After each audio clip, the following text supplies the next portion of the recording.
Eu só lembro quando eu tinha uns 6 anos e tal, que eu queria conhecer mais sobre o universo, eu me interessei mais por esse assunto. Abri meus olhos sobre a minha visão do mundo e tal.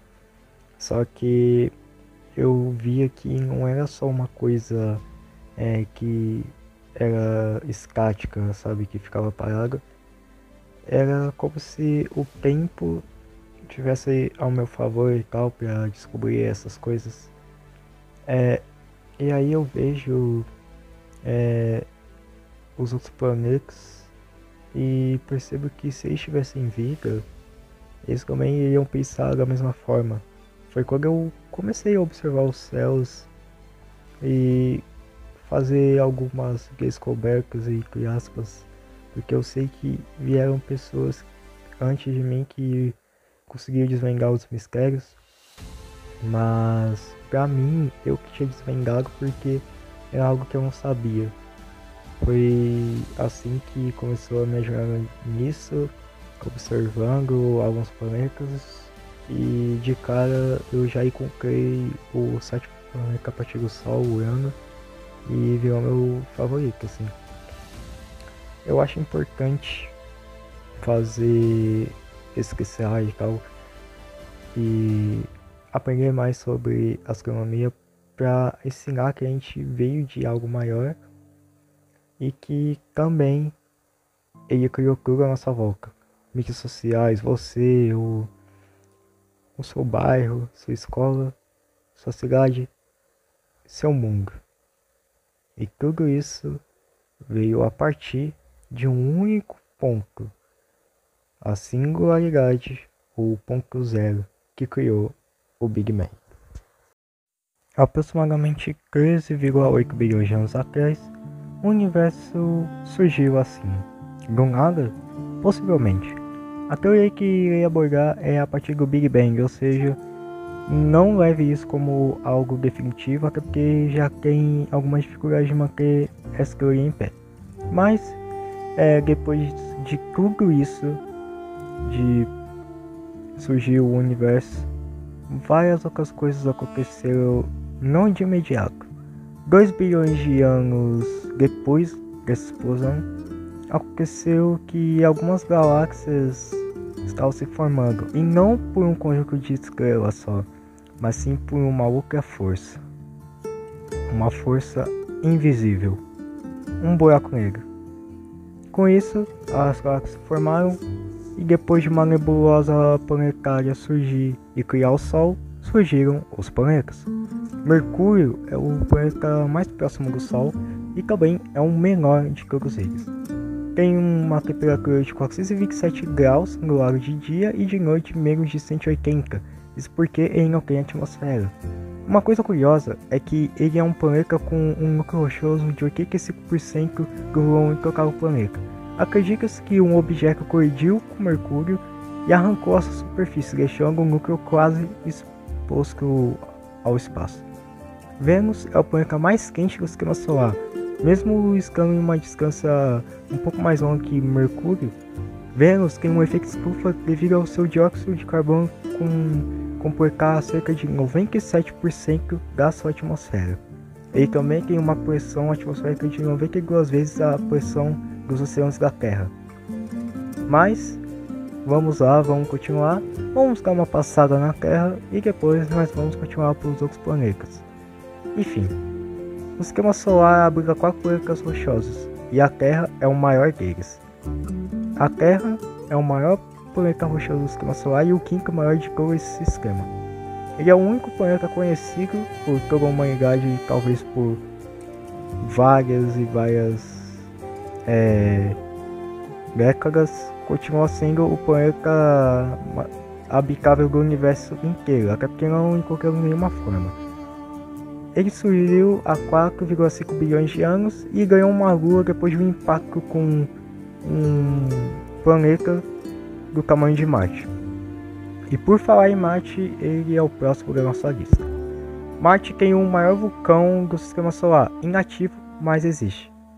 É o Monte Olimpo, que tem cerca de 3 vezes o tamanho do Monte Everest. além de que ele possui duas luas, em homenagem ao deus Marte, Phobos e Deimos, que inclusive Phobos está com os dias contados, porque essa lua pode acabar sendo destruída pelo próprio planeta.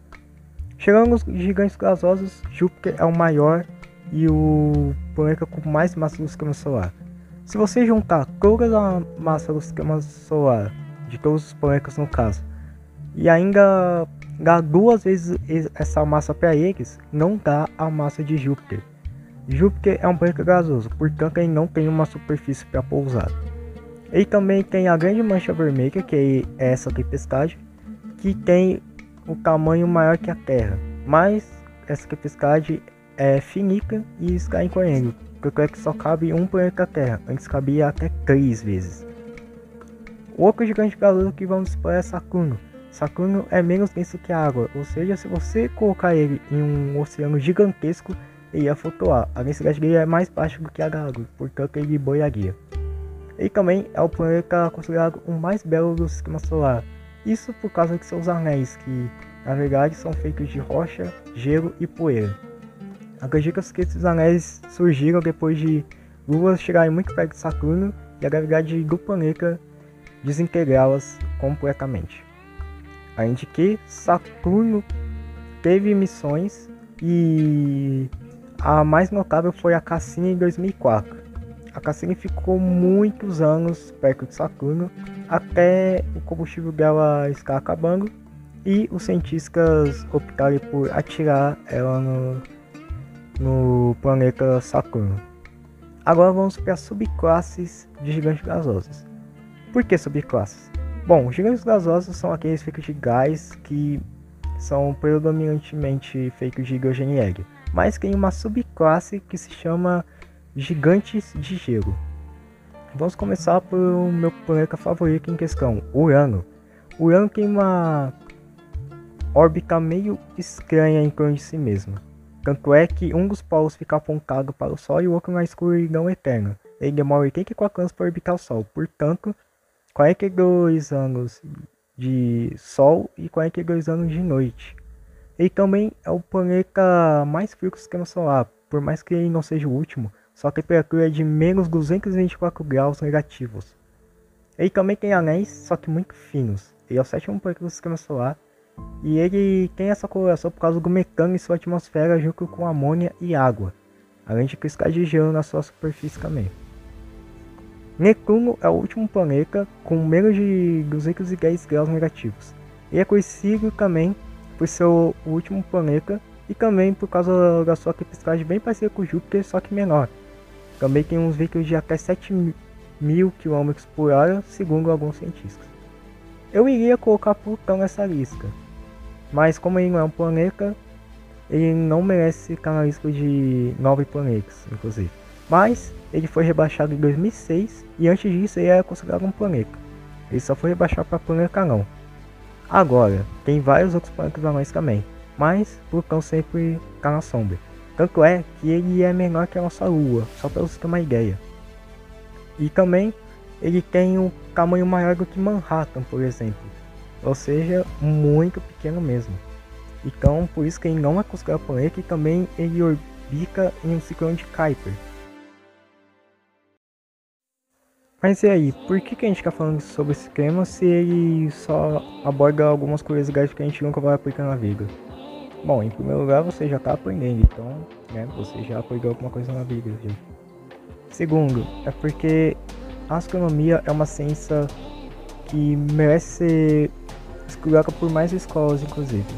Tanto é que ela explica coisas que a gente não fazia ideia, sabe?